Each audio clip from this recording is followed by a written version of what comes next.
Bienvenue à toi, créateur de films. Si tu es ici, c'est sûrement parce que tu viens de regarder la méthode simple disponible sur ma chaîne YouTube. Si ce n'est pas encore le cas, tu peux quand même commencer par cette méthode avancée, les deux sont complémentaires. Cette méthode avancée, c'est celle utilisée par les pros dans le milieu de la publicité, des clips et des films. C'est aussi celle que j'utilise tout le temps, sauf dans un cas bien précis, quand je dois étalonner une vidéo sans avoir accès au rush, uniquement au master. Dans ce cas, on bascule sur la détection des coupes que j'ai expliqué minutieusement dans la méthode simple. Je te mets le lien en description.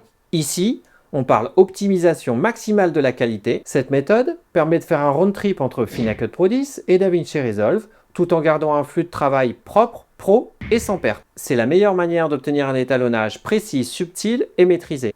On abordera aussi les limites de cette méthode et comment contourner les problèmes techniques qui peuvent survenir. Et si l'étalonnage avec DaVinci Resolve t'intéresse, je te recommande vivement la Bible, DaVinci Resolve, les fondamentaux de l'étalonnage, un guide complet pour maîtriser l'outil. N'oublie pas d'utiliser le code promo exclusif MasterColor pour bénéficier d'une réduction.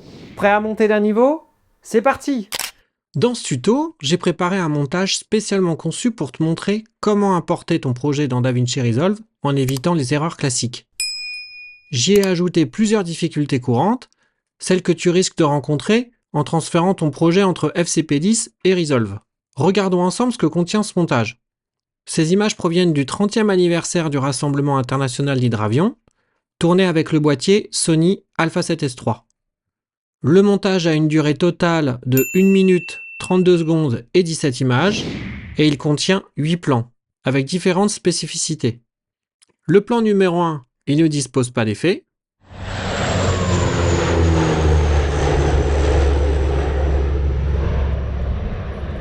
Le plan numéro 2, je l'ai ralenti à 70%, et il a une durée de 10 secondes et 19 images.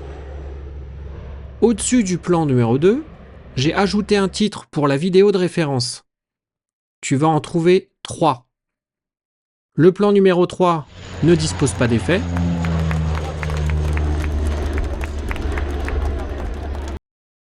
Le plan numéro 4, j'ai placé un titre animé créé dans Final Cut Pro 10. Le plan numéro 5, je l'ai accéléré à 131% et sa durée est de 9 secondes et 10 images. Je l'ai aussi recadré à 120%.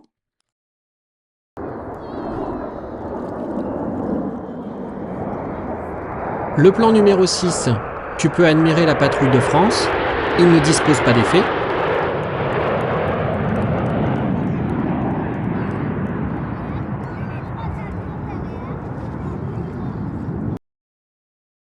Le plan numéro 7, j'ai appliqué un effet BD à encre, un effet propriétaire à FCP10.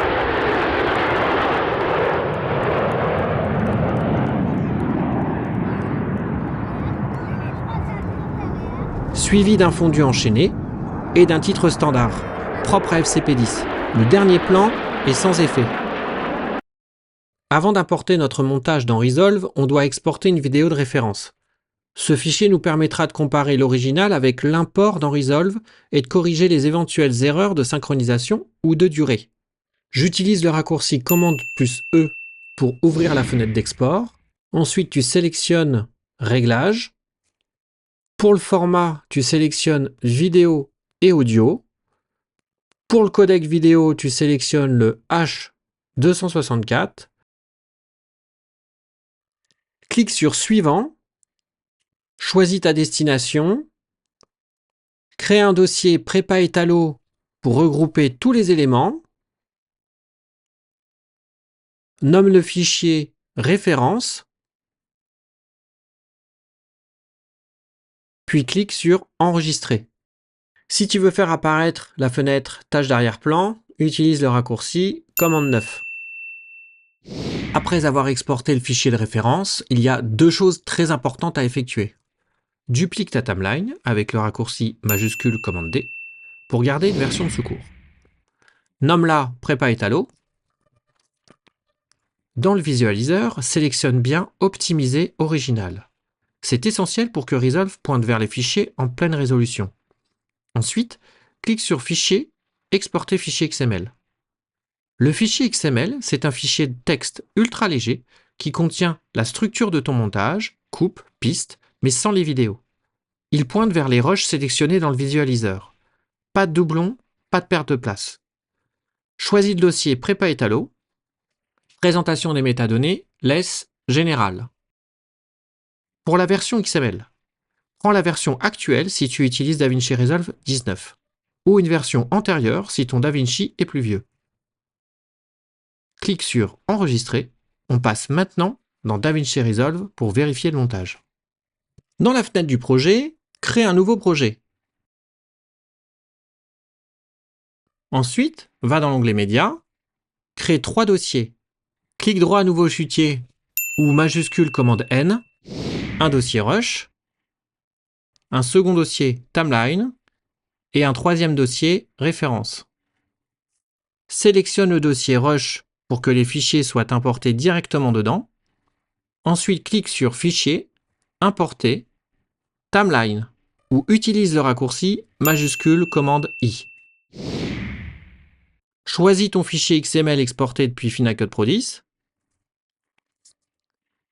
Dans la fenêtre d'import, laisse cocher Régler automatiquement les paramètres du projet et Importer automatiquement les plans sources dans la bibliothèque de médias.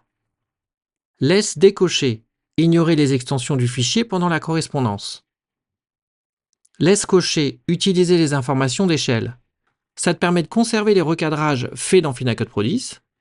Laisse décocher Utiliser les informations sur la couleur.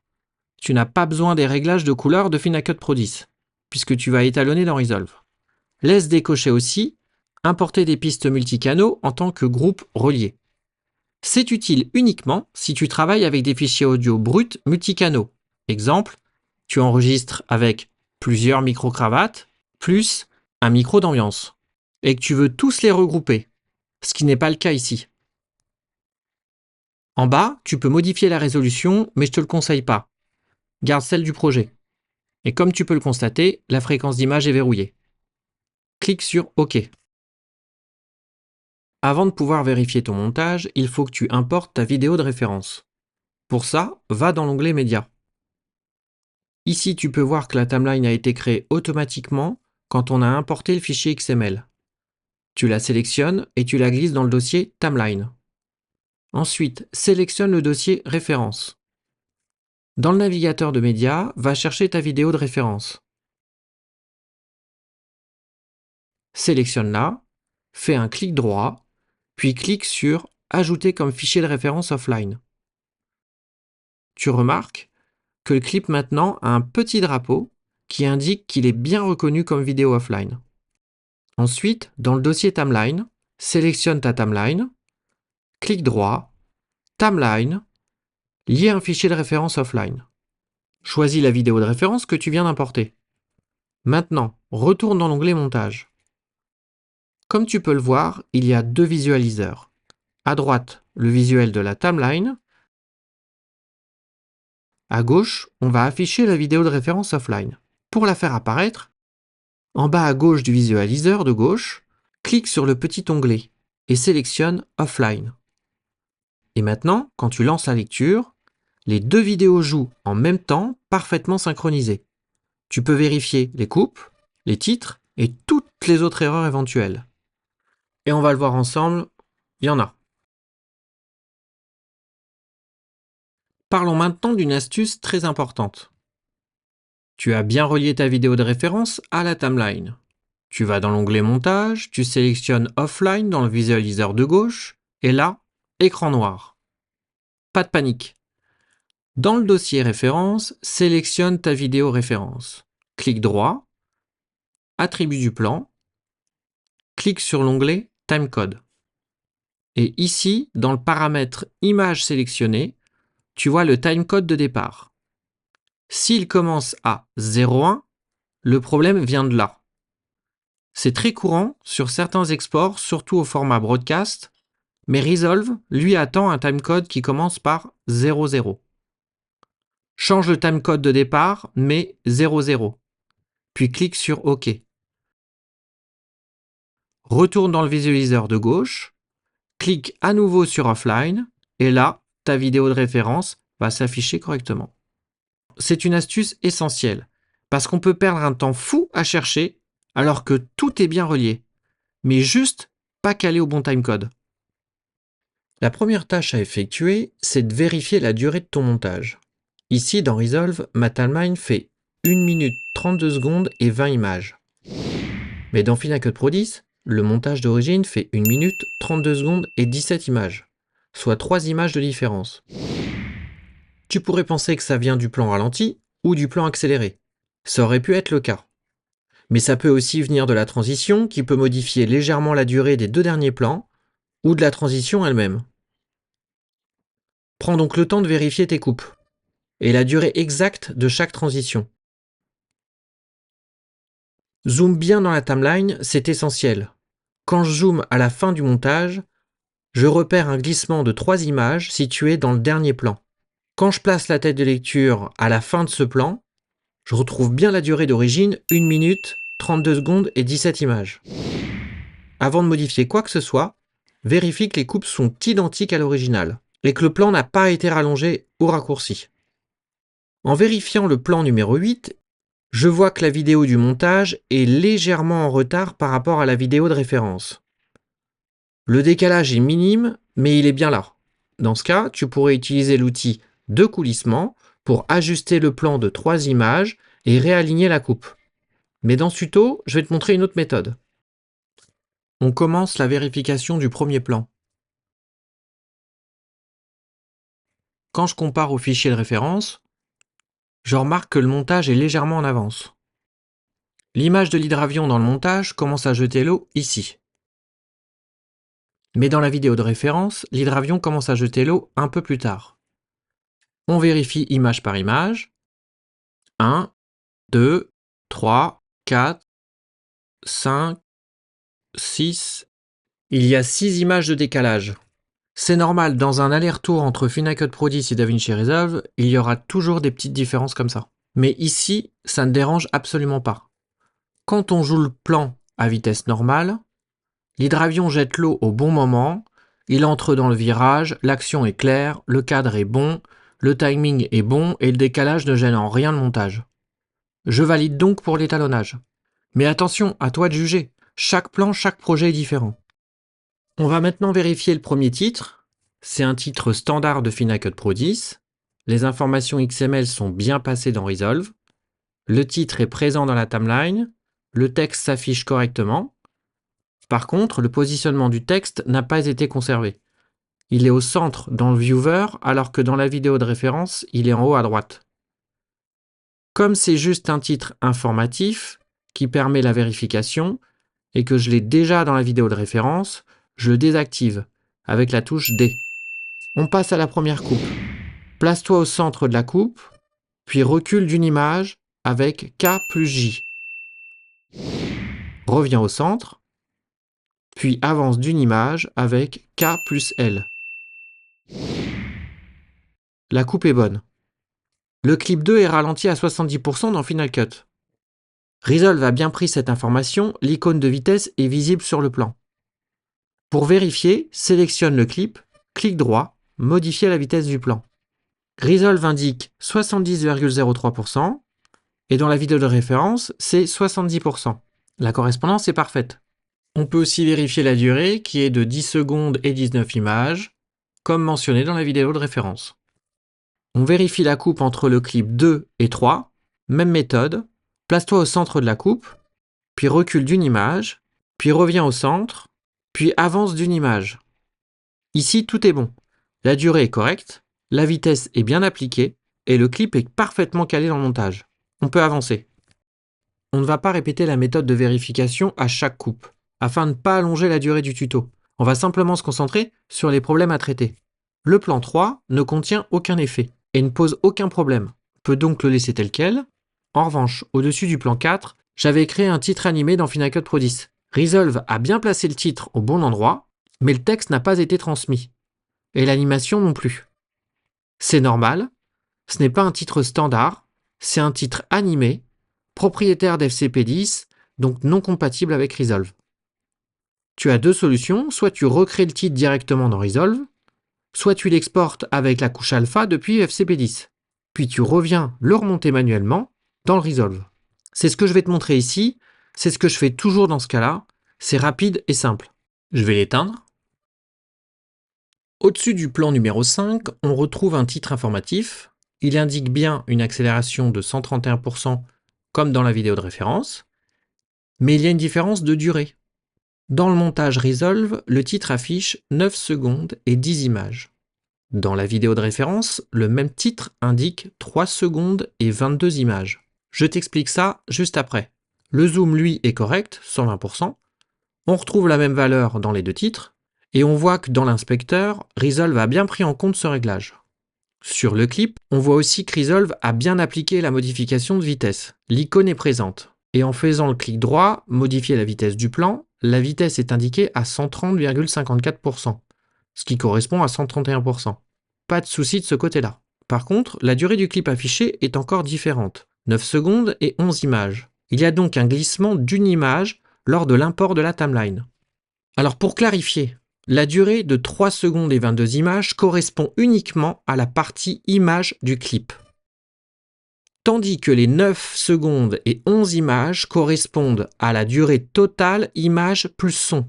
C'est normal, le son est plus long que l'image. Ce n'est pas une erreur technique, mais une lecture différente des points d'entrée et de sortie. Si on avance image par image, on voit que l'avion dans le montage Resolve est en avance par rapport à celui de la vidéo de référence. Tu pourrais utiliser l'outil coulissement dans Resolve, puis supprimer une image du clip. Mais pour être sûr d'avoir exactement la même accélération, je vais te montrer une méthode plus précise. On va devoir repasser par Final Cut Pro X pour corriger ce problème et retrouver le bon timing vidéo et audio dans Resolve. On continue la vérification. Le plan 6 ne contient aucun effet et ne pose aucun problème particulier. Si tu remarques des sauts d'images dans les viewers, c'est normal, c'est juste que j'enregistre l'écran pendant le tuto. Ça utilise un peu plus de ressources graphiques. Le plan numéro 7, l'effet BD n'a pas été appliqué, c'est normal, c'est un effet propriétaire de Final Cut Pro X, donc il ne peut pas être récupéré automatiquement dans Resolve. Tu as deux options, le recréer dans Resolve mais le rendu ne sera pas le même, ou le réexporter depuis Final Cut Pro X, et c'est ce qu'on va faire. Petite subtilité ici, ce plan est suivi d'un fondu enchaîné. Il faudra donc en tenir compte. Pour le plan numéro 8, on l'a vu dès le début de la vérification, il y a un problème de synchronisation et un glissement d'image, de 3 images sur la durée du montage original. Là aussi, on va le corriger dans Final Cut Pro X en faisant attention au fait qu'il y a un fondu enchaîné en début de plan. Mine de rien, sur 8 plans, voici les éléments qu'on va corriger. Le titre animé non pris en charge, le titre standard mal positionné, l'accélération du plan numéro 5, l'effet BD du plan numéro 7 et la désynchronisation du plan numéro 8. On va tout corriger en une fois dans Final Cut Pro X, puis on réintégrera toutes les modifications dans Resolve. C'est parti. On va commencer par gérer les titres. Je commence par désactiver les titres informatifs.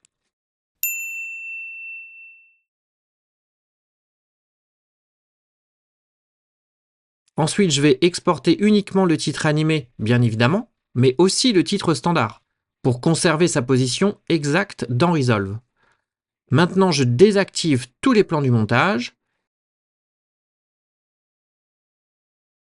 Je n'ai pas besoin de supprimer la transition puisqu'elle est placée sous le titre standard. J'appuie sur commande E pour ouvrir la fenêtre d'export. Je clique sur l'onglet Réglages. Dans Format, je sélectionne Vidéo seulement. Dans Codec, je choisis Apple ProRes 444-444 pour conserver la couche alpha. Je clique sur Suivant. Je choisis le dossier Prépa Étalo. Et là, très important, je nomme correctement le fichier. Pour ça, je te donne une astuce. Je le nomme titre underscore tcin 00. Pourquoi tcin 00? Parce que même si le premier titre n'est pas placé au début du montage, l'export commence bien à 00000000 dans Resolve comme dans Final Cut Pro X. Maintenant, si tu dois réexporter des titres après modification, tu as deux options. Soit réexporter tous les titres si tu as le temps et que le projet ne contient pas trop de synthé ou de titres animés. Exemple, un documentaire de 52 minutes, ça peut devenir très long à exporter, car tu peux avoir des dizaines de titres à réexporter alors que tu as peut-être modifié qu'un seul titre ou deux. Je te conseille plutôt de les exporter individuellement. Par exemple, pour le titre animé, je sélectionne uniquement ce titre et je l'exporte indépendamment. Je le nomme comme ceci, titre 01 TCIN 0000 39 15. Le titre 01 parce que c'est le premier titre dans le montage et TCIN 000039 15, c'est son timecode d'entrée. Grâce à ça, pas besoin de retourner dans Final Cut Pro 10 et si un assistant s'en occupe, il saura exactement où le caler dans Resolve. C'est un process que j'ai mis en place moi-même et que j'utilise depuis des années sur tous mes projets. C'est simple et rapide. Maintenant, on va s'occuper du plan accéléré. Je réactive tous les plans. Comme expliqué précédemment dans Resolve, ce clip dure 9 secondes et 10 images, car la partie audio est plus longue que l'image. Je monte le clip avec le raccourci Option Commande Flash du haut. Je fais bien attention à désactiver le titre animé. Une fois monté, je désactive tous les clips qui se trouvent en dessous pour exporter uniquement ce plan. Sinon, au début et à la fin du clip, là où il n'y a que du son, je vais avoir l'image des plans situés en dessous et je préfère avoir que du noir. Ensuite, pour mon point d'entrée, je fais bien attention à placer au début de l'audio ma tête de lecture et pour mon point de sortie, je fais bien attention à placer ma tête de lecture à la fin de l'audio. Je note bien le timecode d'entrée, 44 secondes et 0,7 images. Le timecode d'entrée me permettra de recaler parfaitement ce clip dans Resolve, toujours selon le même principe que je t'ai expliqué précédemment. J'ouvre la fenêtre d'export, je clique sur l'onglet Réglages, dans Format, je sélectionne Vidéo et Audio. Pour le codec, je choisis Apple ProRes 422HQ. C'est très important d'utiliser la meilleure qualité possible selon ton projet. Ici, Apple ProRes 422HQ en 10 bits. Je clique sur Suivant, je choisis toujours le dossier prépa étalo et je nomme le fichier. Comme précédemment, j'ai mes petites astuces de pro. Comme c'est le premier clip correctif que j'exporte, je l'appelle 01 Rustine TCIN 00004407. Pourquoi Rustine ? Parce que c'est un fichier qui vient corriger ou compléter un point précis dans Resolve. C'est une habitude de pro que j'ai adoptée. Je les numérote, je les nomme avec leur TCIN pour pouvoir les repositionner rapidement dans le montage sans avoir à retourner dans Final Cut Pro. Je clique sur Enregistrer et l'export se lance. Ensuite, je reviens en arrière avec commande Z pour retrouver mon montage d'origine. C'est pour ça que c'est important d'avoir fait une copie de ton montage parce qu'on est souvent obligé de bouger, désactiver, voire supprimer certains éléments, comme des transitions, pour pouvoir exporter les clips correctement. Passons à la seconde rustine. Ici, il y a une transition en fin de clip. Pour pouvoir la recréer dans Resolve, il faut absolument rajouter de la matière à la fin du plan. Je monte le clip avec le raccourci Option Commande Flash du haut. Je désactive tous les clips en dessous. Je désactive aussi les titres. Je vais rajouter 40 images en fin de clip. Ça sera suffisant pour couvrir la transition. Je me positionne donc ici et j'étends le plan de 40 images. Attention, ici, comme le son est plus long que l'image, il faut bien prendre les points d'export au niveau du son et pas de l'image. Le point IN est ici, au début de l'audio, et le point OUT est ici, à la fin de l'audio. J'ouvre ma fenêtre d'export, commande E, je laisse les mêmes réglages que la rustine précédente, je clique sur Suivant, j'exporte toujours dans mon dossier prépa italo. Pour éviter de tout retaper, je sélectionne l'export précédent et change uniquement le début du nom. C'est la deuxième rustine, donc 02_rustine. Je rajoute le bon TCIN, donc le timecode d'entrée d'audio, TCIN 0001 08 21. Puis j'ajoute out 40i pour indiquer que j'ai ajouté 40 images à la fin du plan. C'est important de nommer précisément car si tu n'es pas la personne qui remonte les rustines ou si tu reviens sur ce projet plus tard, tu gagnes un temps fou. Et sur un 90 minutes, crois-moi, ça fait la différence. Je clique sur Enregistrer. Passons au dernier export. Ici, on a le même type de problème, mais cette fois en début de clip, toujours à cause de la transition. Je monte le clip. Je vais devoir ajouter de la matière en début de clip. Pour ça, je me place au début du plan et je rajoute 30 images en tapant -30i. Je désactive les titres et je désactive aussi le clip en dessous. Ici, je supprime la transition parce qu'elle dépasse de l'image et pourrait créer des problèmes d'export. Je place mon point IN ici, au début de l'audio. Je note bien le TC IN, puis je place mon point OUT à la fin du clip. J'ouvre ma fenêtre d'export, je ne change pas les réglages et je clique sur Suivant. Afin d'éviter de retaper, je sélectionne l'export précédent et je change le début du nom. Ici, c'est la troisième rustine, donc je la nomme 03 rustine. Ensuite, TC-IN 00, 01, 23, 02. Et ne pas oublier de rajouter IN 30i parce que nous venons de rajouter 30 images en début de plan. Maintenant, on passe dans Resolve pour importer les titrages et les rustines qu'on vient d'exporter. Une fois dans Resolve, la première chose à faire, c'est d'aller dans l'onglet Médias. Ce que je te conseille de faire, c'est de créer 2 nouveaux chutiers dans le chutier master pour bien organiser tes importations. Pour créer un nouveau chutier, utilise le raccourci majuscule commande N. Le premier chutier, je vais le nommer rustine. Et le second chutier, je l'appelle titre. Je commence par importer mes rustines. Je les sélectionne. Je fais un glisser-déposer dans le chutier rustine. Je sélectionne le fichier titre. Et je fais un glisser-déposer dans le chutier titre. Je retourne dans l'onglet montage. Je crée 2 nouvelles pistes. Clic droit, ajouter une piste, que je renomme titre. Et l'autre que je renomme rustine.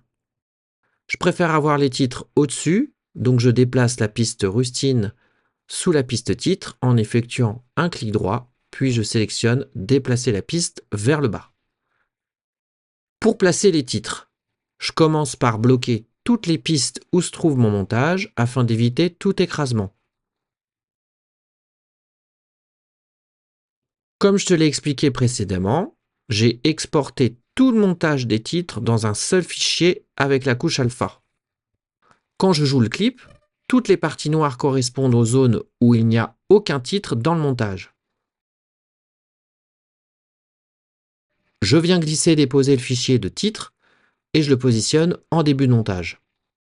Puis je vérifie qu'il se termine bien à 1 minute 32 secondes et 17 images, soit exactement la durée du montage. Ça me confirme que mes titres sont parfaitement calés. Avec cette technique, je n'ai pas eu besoin de les replacer un par un. Et sur un projet long, comme un 90 minutes avec beaucoup de synthé, ce procédé permet de gagner un temps considérable. Je supprime la piste uniquement pour y voir plus clair dans le tuto, mais dans un projet réel, je te conseille de la conserver. Maintenant, on va s'occuper des rustines. J'ouvre le chutier rustine et je sélectionne la première rustine. Je change l'affichage pour faire apparaître les informations de position dans le montage, d'où l'intérêt d'avoir mentionné directement le timecode d'entrée dans le nom de l'export. Ici, je dois positionner cette rustine à 44 secondes et 0,7 images. Si je regarde la coupe du clip dans le montage et que je me base sur l'audio, je vois que je suis à 44 secondes et 10 images, donc 3 images de retard. Il y a clairement eu un glissement au niveau du son. Je corrige donc en plaçant précisément ma tête de lecture à 44 secondes et 0,7 images. Une fois ma tête de lecture bien positionnée, je viens chercher ma rustine et là, je la dépose en glisser-déposer dans la timeline. Je sais que le son commence à 44 secondes et 0,7 images, mais l'image, elle, démarre plus tard, 46 secondes et 23 images. Comme tu peux le voir dans le montage de FCP10, l'image commence bien à 46 secondes et 23 images. Je commence donc à désynchroniser l'image et le son de la rustine en cliquant sur l'icône en forme de chaîne. Ensuite, je clique dans le vide pour enlever ma sélection et pour pouvoir sélectionner uniquement l'image et je retire de la matière jusqu'à 46 secondes et 23 images.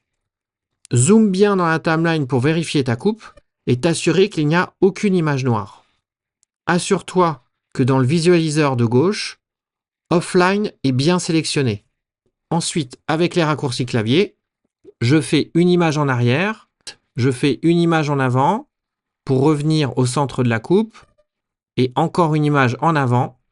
Ma coupe est bonne.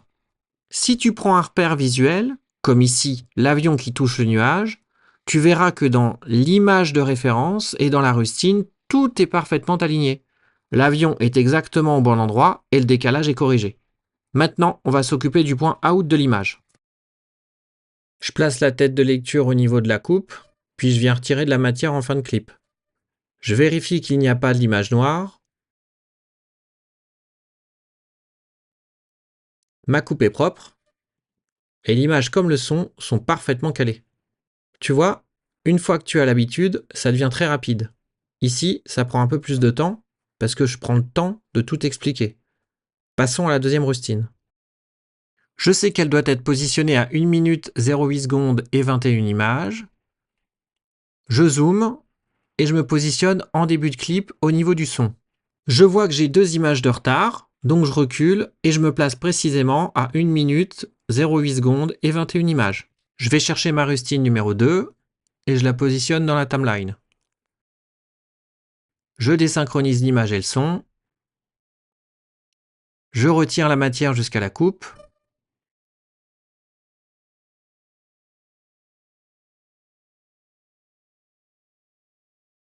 Et je vérifie ma coupe.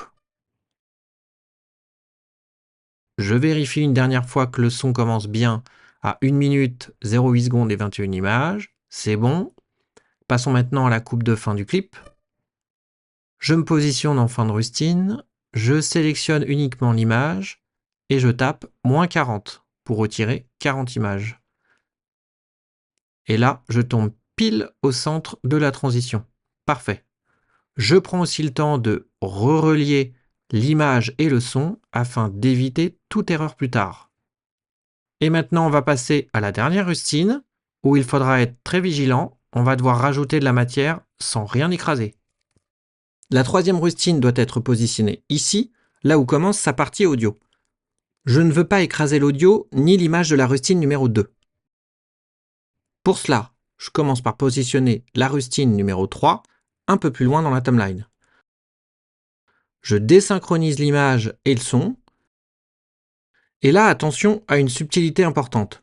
Ne te contente pas de retirer l'image en début de clip, tu ne retomberais pas sur tes pieds. La partie noire au début de la rustine correspond uniquement à la présence du son sans l'image. Si je retourne en Final Cut Pro 10, on voit que cette partie audio correspond bien à la portion noire dans Resolve. La partie image commence à 1 minute, 26 secondes et 23 images.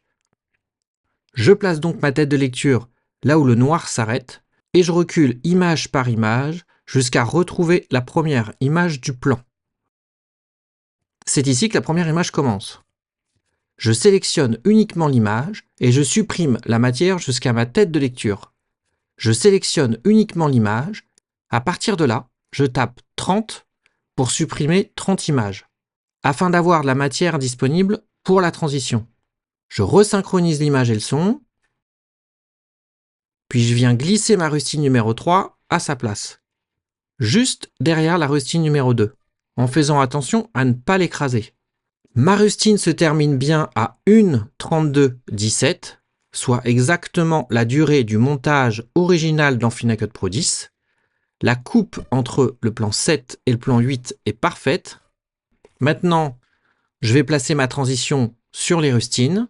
Pour cela, je prends le temps de vérifier sa durée. Elle est positionnée au centre à 1:26:23. Elle débute à 1:25:10. Et elle prend fin à 1:28:11. Je peux donc faire un copier-coller de la transition et je la colle directement sur mes rustines. Je fais un petit peu de nettoyage, je désactive les plans qui ne servent plus. puis je verrouille la piste pour éviter toute erreur. Je renomme mes pistes audio. A4, je la nomme Rustine 1 et 2. Et la piste A5, je la nomme Rustine 3. Dernière étape, je raccourcis le plan numéro 8. Là où il y avait un glissant d'image, je garde la synchronisation et je supprime de la matière excédentaire, afin que la rustine numéro 3 soit bien le dernier plan du montage. Je vérifie une dernière fois, la durée est parfaite, 1 minute 32 secondes et 17 images, comme dans Final Cut Pro 10. Je désactive les sons inutiles, et voilà, tout est parfaitement calé. Voilà ce que donne notre montage final dans DaVinci Resolve, parfaitement calé, propre, maîtrisé.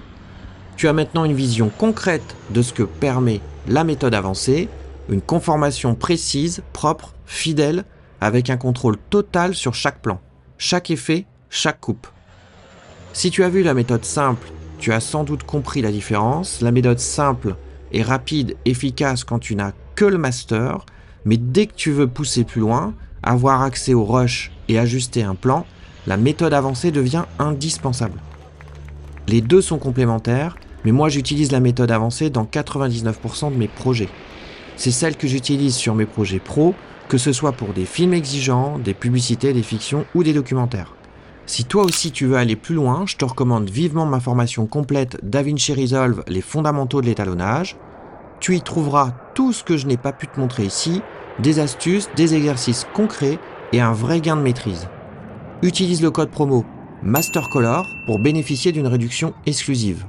Si cette vidéo t'a été utile, partage-la à tes collègues, ton équipe ou d'autres créateurs qui pourront en avoir besoin. C'est comme ça que tu m'aides à faire grandir la chaîne. Merci d'avoir suivi ce tuto jusqu'au bout. Et si tu rejoins ma formation, je serai ravi de t'y retrouver de l'autre côté.